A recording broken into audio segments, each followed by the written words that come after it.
Tu envisages de quitter ton pays pour aller t'installer ailleurs? Peu importe où tu en es, que tu sois toujours dans la réflexion ou si tu as déjà entrepris des démarches, cette vidéo va t'aider. Aujourd'hui, on va plonger en détail dans les 10 étapes pour réussir ton expatriation. Sans bullshit. Si tu en as marre des vidéos de blog qui répètent toujours les mêmes infos, ou si tu en as marre d'avoir 10% d'infos superficielles, alors tu es au bon endroit. Ici, je vais te donner une méthode issue du terrain, une méthode complète et je vais tout expliquer en détail dans cette vidéo. Avant de commencer, j'ai 2 questions pour toi. Depuis quand as-tu ce projet et qu'as-tu mis en place depuis? Si ta réponse est quelque chose du genre longtemps mais pas grand-chose, mais sache que tu n'es pas seul. Et la vérité, c'est que c'est souvent plus long, plus complexe et surtout plus émotionnellement exigeant que ce qu'on imagine. On doute, on hésite et parfois on regrette. Il n'y a pas de recette magique, chaque cas est différent. Mais il y a des erreurs fréquentes, il y a des étapes incontournables et surtout une réalité dont on parle rarement. Parce que s'expatrier à l'étranger, c'est pas juste choisir un pays sympa, louer une maison et poster des photos de coucher de soleil. C'est un changement de vie total. Donc, ça demande de la préparation, ça demande de la résilience et surtout une vraie stratégie. Parce que les conséquences seront lourdes, crois-moi, en bien ou en mal. Mais si tu fais les bons choix, ça peut devenir la meilleure décision de ta vie. Alors si tu es encore en train de passer tes soirées à regarder des vidéos genre le meilleur pays pour s'expatrier, arrête tout de suite. Parce que ce qui compte, c'est pas le pays, c'est pas ça qui compte en premier. Ce qui compte, c'est le processus, c'est ta stratégie, c'est ton alignement.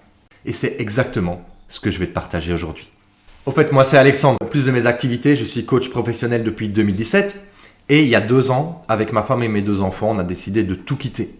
On a décidé de quitter la Belgique pour partir à l'étranger. À l'époque, on ne savait pas du tout où aller, on n'avait pas de plan, pas de stratégie et surtout pas un rond. Et pourtant, on y est arrivé. Aujourd'hui, nous avons tout un réseau de personnes ouvertes et éveillées qui joignent leurs forces pour créer un avenir plus sain, plus résilient et plus prospère. L'objectif, c'est de créer une communauté d'entraide et d'échange au Paraguay et en Europe. Alors, on y va. On va maintenant aborder les 10 étapes. Mais avant ça, il faut vraiment bien comprendre les 4 étapes du processus d'intégration. C'est parti! Avant tout, il faut commencer par la base. Avant de parler de valises, de pays ou de quoi que ce soit d'autre, il faut que tu comprennes bien le processus que tu t'apprêtes à vivre. Et ça, personne n'en parle jamais.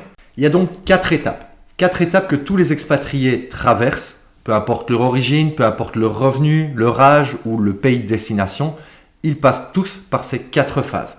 Et si tu ne les comprends pas, tu risques bien de faire la même erreur que 90% des gens. Alors écoute bien. Alors, la première phase, c'est la phase de préparation. C'est là que tout commence. Tu t'informes, tu te projettes, tu rêves, tu imagines ce que sera ta vie dans ton nouveau pays et c'est tout à fait normal. Mais attention, c'est là aussi que se créent tes attentes. Et ces attentes, à un moment donné, vont se confronter à la réalité. Ensuite, il y a l'étape 2. Là, tu viens d'arriver dans le pays, tout est beau, tout est super, c'est un peu la lune de miel de l'expatrié. Donc, les gens sont sympas, le soleil brille, les fruits sont bons, tout est bien. C'est normal, il faut en profiter. Mais il faut savoir que cette sensation, cette lune de miel, ne va pas durer. Au bout de 3, 4, parfois 6 mois, on entre dans la 3e phase. C'est ce que j'appelle la phase de désillusion. Parce qu'à ce moment-là, tu commences à te rendre compte de tout ce qui te manque dans ton pays d'origine. Tu commences à te rendre compte que les différences culturelles te fatiguent.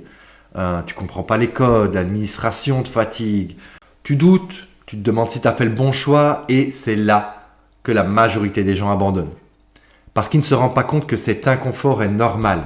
Ils ne se laissent pas le temps, d'accepter ce processus d'intégration.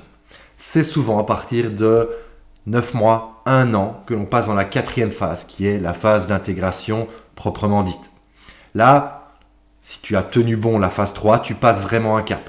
Tu commences à t'adapter, tu commences à comprendre comment fonctionnent les codes dans le pays, tu crées une vraie stabilité. Donc, tout ça prend du temps. Il faut se laisser le temps d'arriver à ce stade 4. Je dirais même 1 an. 1 an pour avoir une vraie vision de ce que sera ta nouvelle vie. Est-ce que tu as vu le montage de malade? Dis-moi dans les commentaires si ça mérite de faire le buzz ou s'il vaut mieux que je prenne une formation. Je me souviens quand j'ai eu 21 ans, j'ai décidé de partir vivre aux États-Unis pour faire mes études et j'ai vraiment vécu chacune de ces phases très clairement. Quand je suis arrivé, tout était super, ça y est, j'y étais, j'avais réussi. Et puis au bout de quelques mois, c'est devenu très compliqué. La langue me faisait mal à la tête, les différences culturelles devenaient de plus en plus lourdes et j'avais beaucoup de mal à faire des rencontres, à faire des nouveaux amis. Et puis un jour, pendant les cours, j'ai rencontré un Coréen avec qui j'ai vraiment sympathisé et qui m'a expliqué que lui aussi était passé par ces différentes étapes et qu'en fait c'était tout à fait normal, que ça arrivait à tout le monde.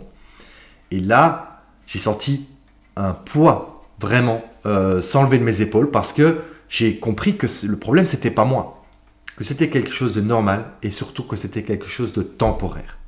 Ok, donc dès le départ, on va éviter les erreurs inutiles, comme ne pas tenir compte de ce processus, comme de penser que tu vas tout aimer sur place dès le départ, que tu dois tout aimer, penser que tu ne vas rien perdre dans ton pays d'origine, ne pas prendre le temps de prendre du recul sur ses émotions, sur la situation, et surtout éviter de prendre des grandes décisions dans cette phase de désillusion.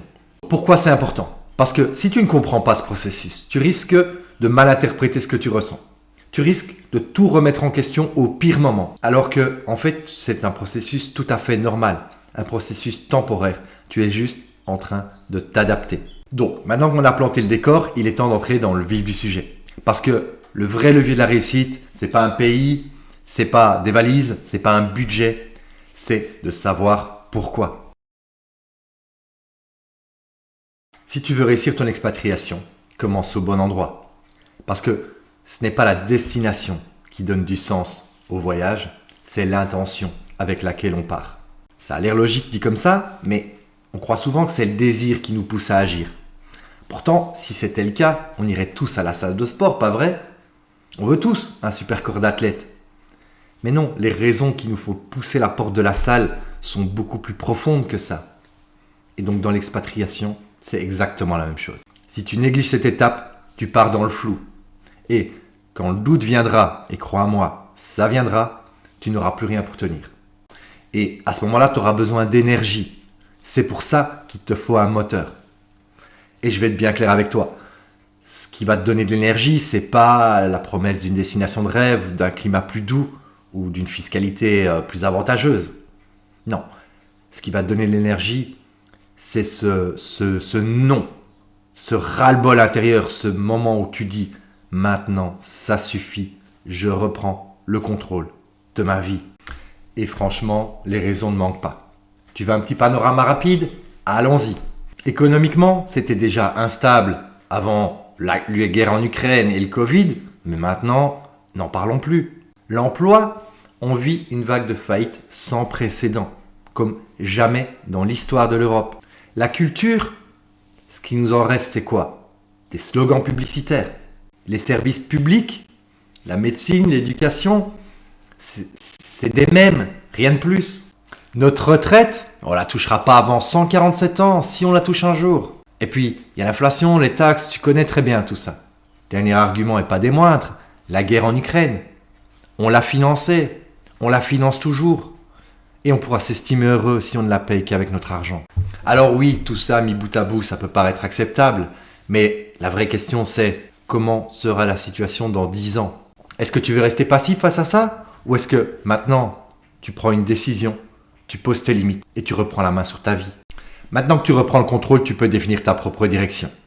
C'est là que commence ton pourquoi. Pas un « j'ai envie de partir », mais « j'ai décidé de me créer une vie plus saine, plus libre, plus alignée ». Ce pourquoi tu dois le poser par écrit, c'est ton point d'ancrage. Pour ça, je vais te proposer un petit exercice rapide, simple, mais essentiel. C'est de rédiger ton manifeste d'expatriation. Un petit texte court de 5-10 lignes que tu t'adresses à toi-même, dans lequel tu vas expliquer pourquoi tu veux partir, ce que tu ne veux plus et ce que tu veux bâtir. Quelque chose de court mais de précis, que tu pourras relire à chaque fois que tu doutes. Et surtout, souviens-toi, ce n'est pas une fuite, c'est un choix conscient. C'est un acte de courage. Pas un caprice, c'est une reconquête, tu reprends le contrôle. Maintenant que tout ça est bien clair pour toi, je te propose de passer à l'étape suivante qui est de définir ton pays idéal. Et cette fois, pas en mode top 10 de YouTube. On va faire ça sérieusement et intelligemment. Ok, maintenant que tu sais ce que tu ne veux plus, il est temps de te poser la vraie question. Quel est le pays qui va accueillir ta nouvelle vie? Et là, attention, on n'est pas en train de choisir une destination de vacances. Tu ne vas pas chercher une escapade au soleil. Tu cherches un endroit où construire une nouvelle vie. Un endroit où t'épanouir. Un endroit où peut-être élever des enfants, créer un projet, etc. Ça demande du temps. Ça demande de l'énergie et il n'y a pas de place pour l'improvisation. Donc je le redis sans détour. Si tu es en train de chercher un pays dans lequel t'expatrier, arrête tout de suite. Tu perds ton temps. Et pour bien te faire comprendre ça, je vais te raconter une petite histoire. Imagine que je te demande d'aller me chercher un coquillage, mais que tu ne peux me ramener qu'un à la fois. Tu as deux solutions. La première, c'est que tu peux aller sur la plage, ramasser un petit coquillage au hasard et venir me le rapporter en espérant que ce soit le bon. La deuxième possibilité, c'est que tu prennes 5 minutes pour voir avec moi quel coquillage je recherche spécifiquement. Tu peux me poser des questions sur sa couleur, sur sa forme, etc. Ça va te permettre deux choses. La première chose, c'est que, évidemment, tu vas gagner du temps parce que tu vas pouvoir orienter tes recherches vers une couleur, vers une forme ou quelque chose de spécifique. Et la deuxième chose, c'est qu'au moment où tu auras trouvé ce coquillage, tu es certain que tu auras trouvé ce que tu cherches. Donc la première chose à faire, la plus importante, c'est de définir ce que tu recherches. Tu as vite compris quelle était la méthode la plus efficace.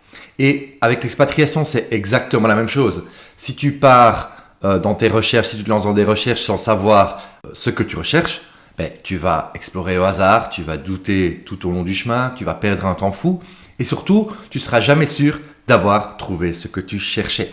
Mais si tu sais ce que tu veux, le jour où tu vas tomber dessus, tu le reconnaîtras immédiatement. Et là, tout devient plus simple, plus fluide. Tu gagnes en énergie et en clarté et surtout, tu vas minimiser les risques. Parce que rappelle-toi, tu vas passer par une période de désillusion. Tu vas remettre ton choix en question. Et c'est grâce à ça, grâce à ces premières étapes, que tu vas pouvoir tenir bon. Comment est-ce qu'on fait ça concrètement? C'est très simple. Je t'invite à faire une liste de 10 à 20 critères qui sont importants pour toi, qui sont personnels. Et pour ne rien oublier, je te recommande de mettre ça dans des catégories. Personnellement, j'ai 4 catégories.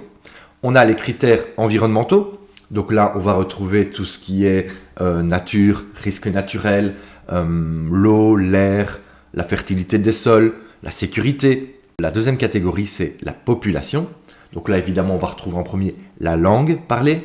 On a les valeurs, la spiritualité. On a le niveau d'ouverture des gens là-bas, les communautés d'expatriés et la facilité d'intégration. Ensuite, on va avoir les critères plutôt économiques. Donc là, on a évidemment croissance, inflation, les opportunités professionnelles que tu vas avoir sur place, le coût de la vie réel.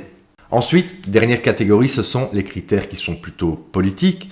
Donc là, on va retrouver tout ce qui est juridique, quelle est la procédure pour obtenir sa résidence, quelles sont les différences pour ce qui est du droit de propriété par exemple. Voilà, les procédures institutionnelles et évidemment la fiscalité. Dernier argument et pas des moindres, ce sont les risques géopolitiques. Je pense qu'en ce moment, il est très important de prendre ce facteur-là en compte. Je sais qu'il y a beaucoup d'informations, mais je t'ai préparé un e-book de plus de 50 pages qui se trouve dans le lien en description que tu peux télécharger gratuitement. Je t'y partage mes checklists, mes critères, toutes les infos dont tu peux avoir besoin. Maintenant que tu as la clarté, la structure et l'intention, il est temps de confronter ce rêve à la réalité. Parce que rêver du pays idéal, c'est une chose, mais confronter ça avec ce que le monde a réellement à t'offrir, c'est une autre étape. Tu as l'élan, tu as la vision. Maintenant, il est temps de confronter ça à la réalité. Parce que choisir un pays, c'est pas comme tirer une carte au hasard. Il y a 197 pays officiellement reconnus par l'ONU. Effectivement, il y en a pour tous les goûts, mais ça veut aussi dire que tu peux passer des années à faire des recherches sans jamais avancer. C'est pourquoi tu as besoin d'une méthode simple, rigoureuse et surtout efficace. On va faire ça en 3 étapes. La première étape, c'est d'imprimer une liste avec tous les pays du monde. Oui, physiquement, tu l'imprimes. C'est ton support visuel. C'est ta carte d'exploration. La deuxième étape, ça va être l'élimination. Donc, tu prends une première fois cette liste avec 4 ou 5 critères qui sont non négociables pour toi. Par exemple, évidemment, tous les pays en guerre, tous les pays où le climat n'est pas supportable, où il y a des instabilités chroniques, ce genre de choses. Tu fais, avec 3-4 critères, tu fais une première sélection de pays. Et ensuite, la troisième étape, ça va être une analyse multicritère.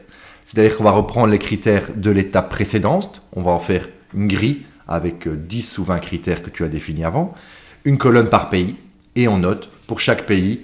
Alors oui, c'est un peu fastidieux. Moi, personnellement, ça m'a pris 10 mois. Mais rassure-toi, je vais te faire gagner un temps fou. Je t'ai préparé un e-book, il est dans la description. Tu as tous les liens utiles, tous mes critères et des tableaux qui sont prêts à l'emploi. Donc, tu devrais définitivement jeter un œil au lien dans la description. Et si ce que tu entends jusqu'ici te plaît, pense à liker la vidéo. Ça va permettre de référencer mieux cette vidéo à des personnes comme toi qui en ont également besoin. L'erreur la plus courante ici, c'est d'entrer dans une analyse infinie. À ce stade, ton objectif, c'est pas de trouver le pays parfait. C'est de faire une sélection de 3, 4, 5 pays grand maximum et surtout de faire confiance à son instinct. S'il y a un pays que tu ne sens pas, raye-le. C'est un filtre puissant, il faut l'utiliser. Tu verras, quand tu sais ce que tu veux, tu finis toujours par le reconnaître. Si ici, il te reste encore 2-3 pays en tête, c'est parfait. C'est l'étape suivante qui va vraiment te permettre de trancher. Ok, maintenant on quitte la théorie et on rentre dans la phase de terrain. Tu as une shortlist, tu as une vision plus claire, c'est le moment d'aller chercher l'info vivante, l'info réelle et surtout humaine. Parce que les vidéos YouTube, les blogs, c'est bien, mais à un moment donné, il faut aller chercher l'info réelle sur le terrain. Et pour ça, j'ai 3 pistes puissantes à te partager. Alors, première piste à explorer, c'est évidemment les communautés d'expatriés. On est en 2025, il y a les réseaux sociaux, tu peux entrer en contact avec quelqu'un à l'autre bout du monde en moins de 10 secondes. Donc rejoins des groupes Facebook, des forums, des sites spécialisés d'expatriés. Tu tapes simplement expat plus le nom du pays et tu trouveras ce que tu cherches. C'est souvent là qu'on a les réponses les plus concrètes et les plus fiables. La deuxième piste, c'est d'utiliser des agences spécialisées, comme Next Step Paraguay. Oui, je te parle de celle-là parce que je l'ai utilisée et que je la connais. Next Step Paraguay, c'est un réseau d'experts. Des avocats, des comptables, des juristes, des fiscalistes.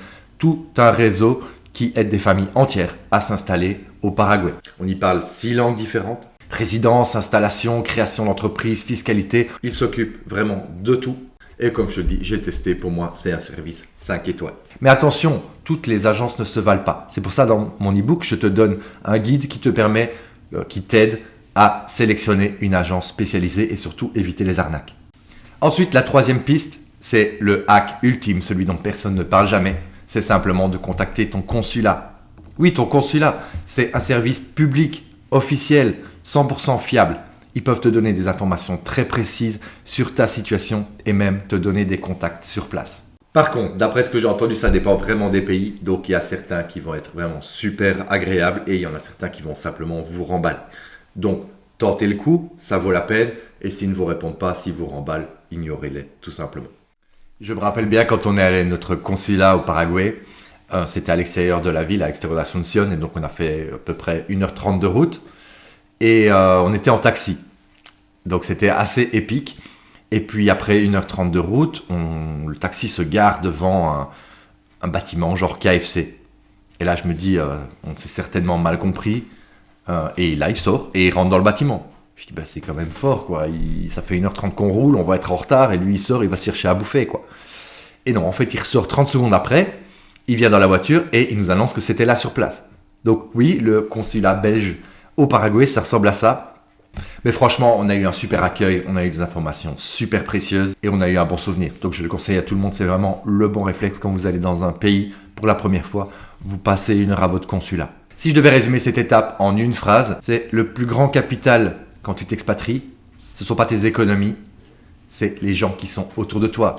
Tu peux tout perdre, mais si tu es bien entouré, tu trouveras une solution. Petit conseil bonus, c'est d'explorer les pistes temporaires. Tester un pays avant de s'engager, ça peut être une super idée et c'est peut-être une bonne occasion de trouver des contacts et des relations sur place. Tu peux regarder du côté des visas vacances-travail, du woofing, des stages, du volontariat, etc. C'est une excellente manière de vivre le pays de l'intérieur et de découvrir sans se mettre la pression. Ok, maintenant on a clarifié ton pourquoi, on a défini tes critères, défini tes options, commencé ton réseau. Il est temps de sortir du virtuel et d'aller explorer dans la vraie vie. Dans le prochain chapitre, je t'explique comment préparer ton voyage de repérage comme un pro. Alors oui, les témoignages, les vidéos comme celle-ci, les blogs, c'est super, mais rien ne remplace l'expérience dans la vraie vie. Tu veux savoir si un pays est fait pour toi, tu veux observer les détails, ressentir l'ambiance, il n'y a pas d'autre solution. Pars, va sur place dès que possible. Respire l'air local, rencontre des gens, va faire des courses. C'est là que tu vas vraiment savoir si tu peux y vivre, pas derrière ton écran. Mais attention, beaucoup de gens partent sans préparation. Et une fois sur place, ils visitent un peu l'hôtel, le quartier, ils testent 2-3 restos et il ne se passe pas grand-chose de concret. Donc ton repérage, ce n'est pas des vacances, c'est une mission. Pas une mission stressante, mais une mission structurée. L'idée, c'est pas de tout verrouiller à la minute, mais c'est d'avoir un cadre simple, efficace, qui te permettra de rien manquer d'essentiel.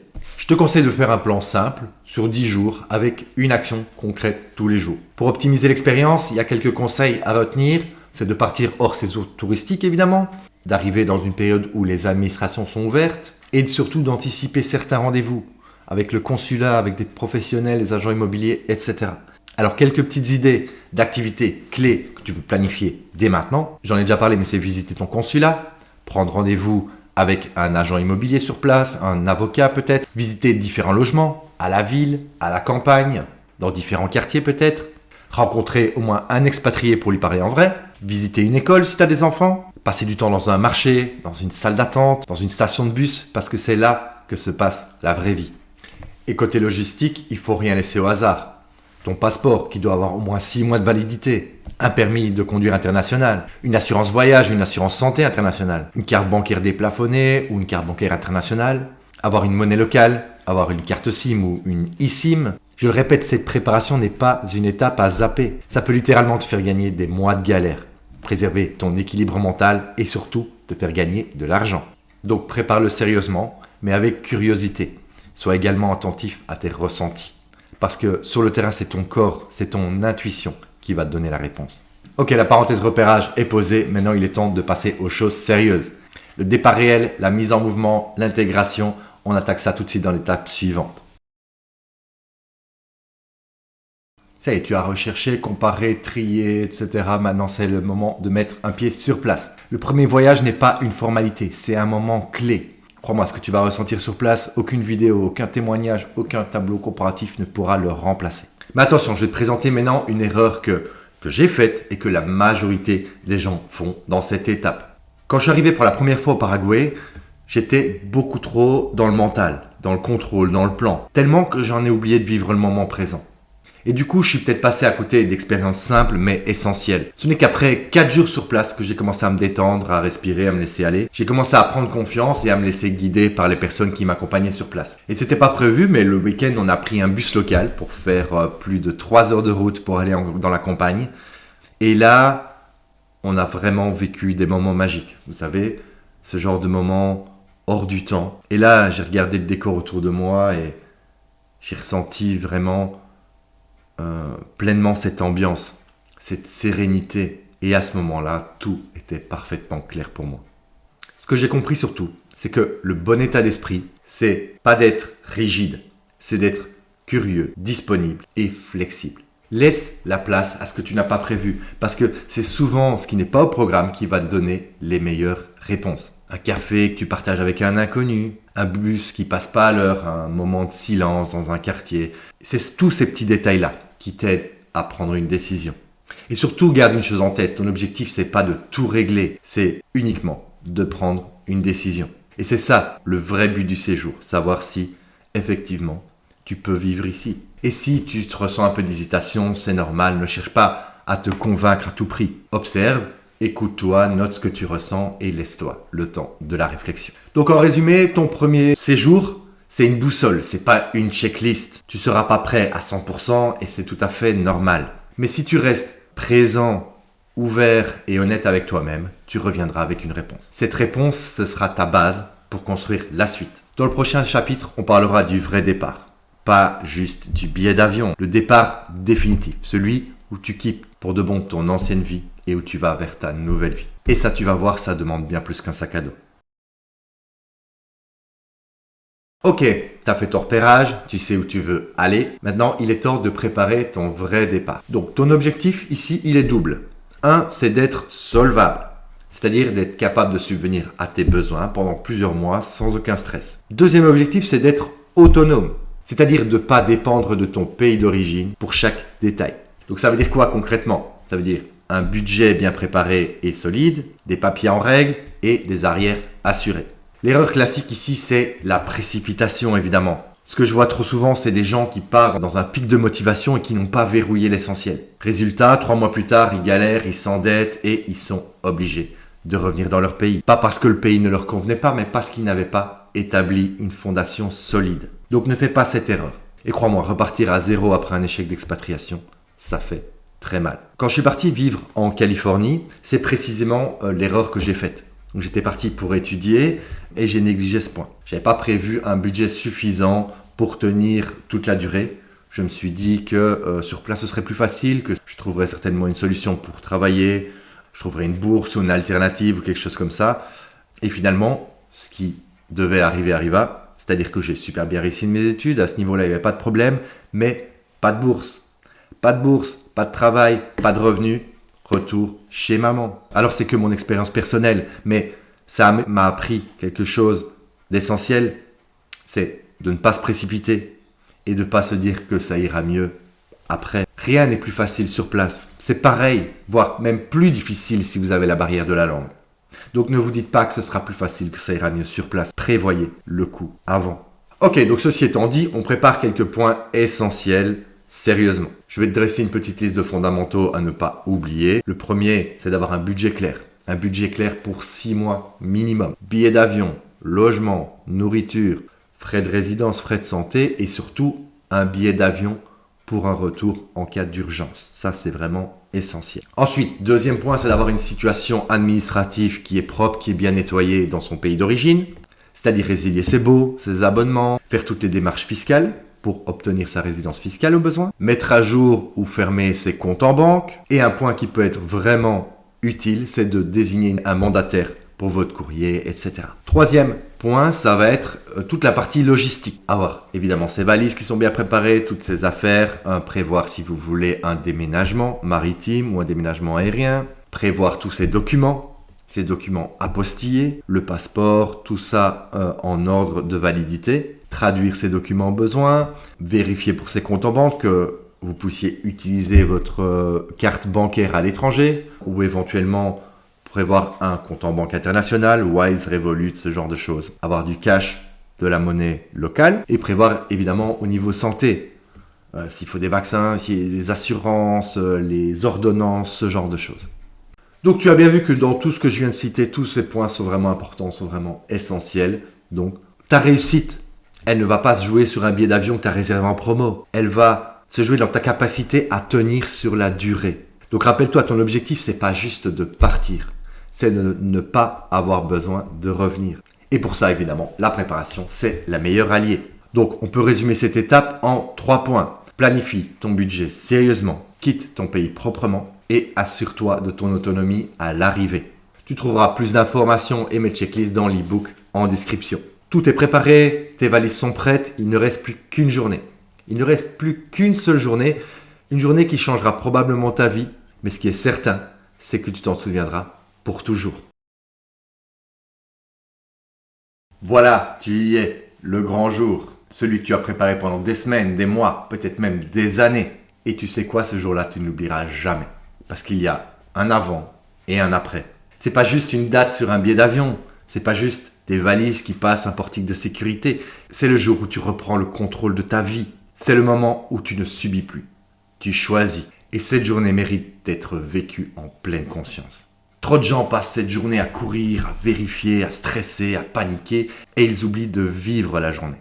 Oui, il y aura des imprévus. Oui, tu vas sûrement mal dormir la veille. Mais rappelle-toi, à ce moment, cette journée n'arrive qu'une seule fois. Ne la laisse pas filer entre 2 notifications ou parce qu'une valise est mal fermée. Ne laisse pas ces petits soucis, ces petits tracas gâcher ta journée. Mon petit conseil d'expérience, si tu es un fumeur, prévois des patchs, prévois des chewing-gums, prévois quelque chose. Parce que surtout si c'est un long vol, ce simple oubli pourrait te gâcher la journée. Ce que je te conseille de faire ce jour-là, c'est de prendre une petite photo symbolique à l'aéroport ou devant ta maison. C'est de te faire un petit message à toi-même que tu reliras dans 1 an, par exemple. Et surtout, prendre 3 minutes pour te poser, pour respirer et savourer ce départ. Tu n'es plus la même personne que celle qui a démarré ce projet. Rappelle-toi, aujourd'hui, tu ne changes pas seulement de pays, tu changes de vie. Et ce souvenir-là, il te portera quand ce sera difficile. Il te rappellera pourquoi tu l'as fait et il te donnera de la force. Mais dis-toi bien ceci, c'est pas la fin, c'est le début. Oui, c'est un grand jour, mais le vrai travail commence maintenant. S'installer, s'intégrer, ça se joue dans les premiers jours. Ce qui t'attend sera déterminant. Mais aujourd'hui, tu prends une pause, tu respires et tu profites de ta journée. Regarde le chemin parcouru et félicite-toi. Tu l'as fait, tu es parti. Ok, tu as posé ton pied dans ton nouveau pays, le grand saut est fait. Maintenant, ta nouvelle vie commence. Alors je vais être clair avec toi, les 30 premiers jours sont vraiment décisifs. C'est là que tu vas poser toutes les bases. Ils donnent le ton, ils installent les repères et conditionnent souvent la suite. Et ce que tu fais maintenant, chaque jour, va construire ta stabilité, ta sécurité et ton autonomie. L'erreur fréquente que font la plupart des gens à ce moment-là, c'est de se renfermer dans leur bulle. C'est très difficile quand on arrive dans un nouveau pays, avec une culture différente et surtout avec une langue différente, de prendre le courage de sortir dehors, d'aller voir des gens, de rencontrer des gens. Ça demande des efforts, mais c'est super important. La grande erreur ici, c'est de rester dans sa vie d'avant, de ne pas explorer, de ne pas découvrir et de rester dans les petites bulles d'expatriés. Si tu veux vraiment t'intégrer, tu dois sortir. Tu dois parler, tester, t'égarer un peu. Et surtout, créer de nouveaux repères. C'est une période d'insécurité qui n'est pas facile, mais qui est super importante. Et surtout, c'est temporaire. Donc fais un petit pas tous les jours.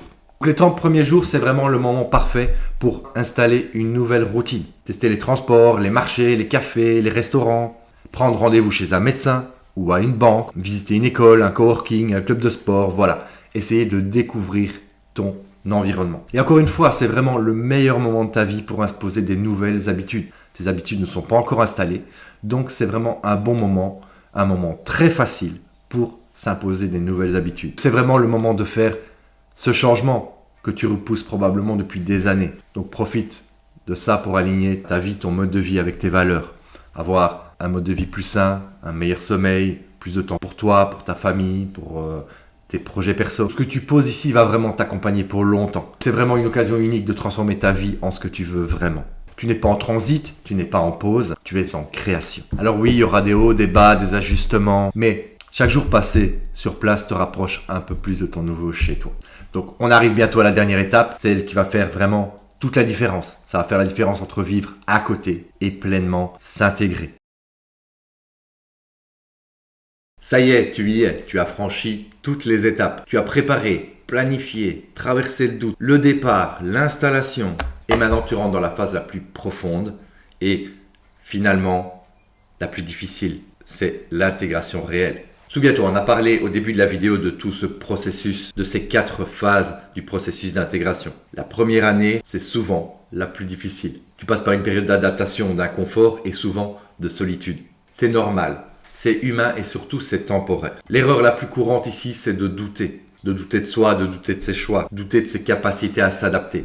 Et surtout, ne pas se laisser le temps. Trop de gens repartent trop tôt, pas parce que c'était un échec, mais parce qu'ils ont interprété cet inconfort comme un échec. Ce que tu vis est normal, tu changes de vie, tu changes d'environnement, de repères, parfois de langue, même de culture.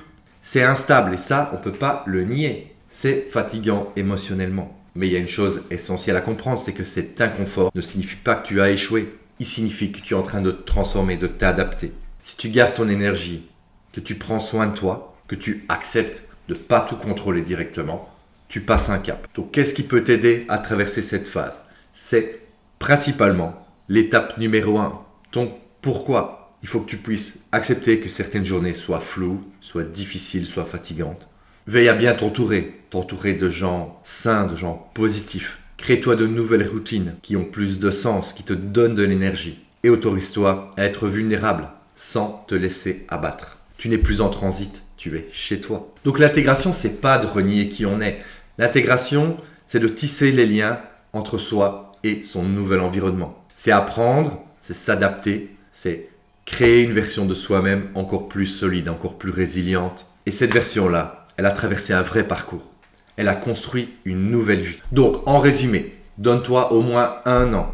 1 an pour évaluer, pour juger de ton expérience. L'inconfort fait partie du processus. C'est pas une alerte rouge. Conserve ton énergie. Crée du sens. Prends soin de toi et de ton entourage. Tu es déjà plus fort que ce que tu ne le penses. Tu viens de traverser les 10 étapes pour réussir ton expatriation. C'est pas une to-do list, mais c'est un véritable chemin. Si tu es encore là, c'est que tu prends vraiment ce projet au sérieux, alors bravo à toi. Garde le cap et rappelle-toi, c'est pas juste un départ, c'est une création. Alors, petit récap rapide. Chaque étape a son importance. Le pourquoi, c'est votre moteur. Le choix du pays, c'est votre direction. Le réseau, c'est votre filet de sécurité. Le repérage, c'est votre boussole. Le départ, c'est votre saut. Et l'intégration, c'est votre transformation. Et maintenant, c'est à vous de jouer. Parce que regarder des vidéos, c'est bien. Mais ce qui change vraiment les choses, c'est de passer à l'action. J'espère que tu as récupéré ta version de l'e-book dans la description de cette vidéo. Si tu as un projet d'expatriation sérieux, ne reste pas seul. Si tu veux éviter les erreurs et gagner du temps, tu as la possibilité de réserver un entretien gratuit de 30 minutes avec moi. C'est un premier pas vers une vie plus libre, plus sereine et plus alignée. Si vous avez aimé cette vidéo, likez-la. Si ce n'est pas le cas, merci de l'avoir regardée jusqu'au bout. Merci pour votre écoute et surtout, bon vent pour la suite. À très bientôt.